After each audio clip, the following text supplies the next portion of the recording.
Right now I'm with our Action 9 investigator, Jason Stujenki. Jason, I know you looked into this, and did you find it if this is really something serious people should consider?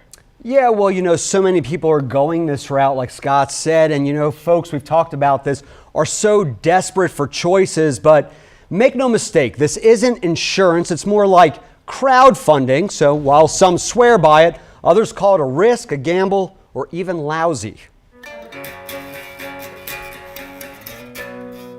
The guys don't normally rehearse that much. Greg Howard tunes guitars for big names. I've worked off and on for Aerosmith for 17 years. His wife is a hairstylist. Both are self-employed. We used to have Blue Cross Blue Shield, and the rates skyrocketed. So they joined a healthcare sharing ministry called Alira Healthcare. It cost a fraction of the price. I just wanted something affordable, reliable for a catastrophe. so basically, was just trying to re-glue this light. So I pulled the bar stool out and basically put my knee up, foot in the bar stool, and then that collapsed and tipped me off onto the floor. My wrist was basically like this, so broke the radius and the ulna, compound fracture, pretty bad. It was bad. It was bad. He had surgery. The total bill, $25,000. We pay first, and then we submit it to them, and we get reimbursed. So we just kept getting the runaround.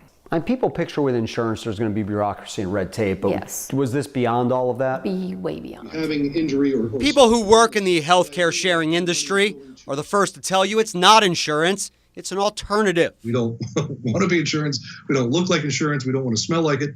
Matt Bellis works for Liberty Health Share. I actually liken it a lot to going to a church where people have gathered together to support each other, give money to one another, stand up and say, hey, everybody, I broke my arm. Here's the medical bill. And people just come up and give you money. Susan and Mike Shockley belong to Liberty and love it. We pay the money every month, and they provide the service when we need it. Here's how it works. The Shockleys pay $349 every month, no matter what.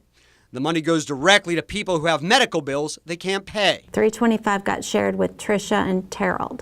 And when Mike had skin cancer, The biggest bill is $36,000. Liberty paid every penny to remove the cancer from his nose and some lymph nodes too. We are still getting the medical bills, but so far so good. They're paying it. Typically, healthcare sharing plans cover far less than health insurance. For example, they don't cover a lot of preventive care or even prescriptions. Plus, since they're faith-based, many don't cover abortions, substance abuse treatment, or cosmetic surgery. The Howards say Alira eventually reimbursed them all $25,000 minus their deductible. But they say it took months and getting 2 state agencies involved. I have several clients that use it, never had a problem. Yeah. We were unfortunate. The Howards went back to Blue Cross.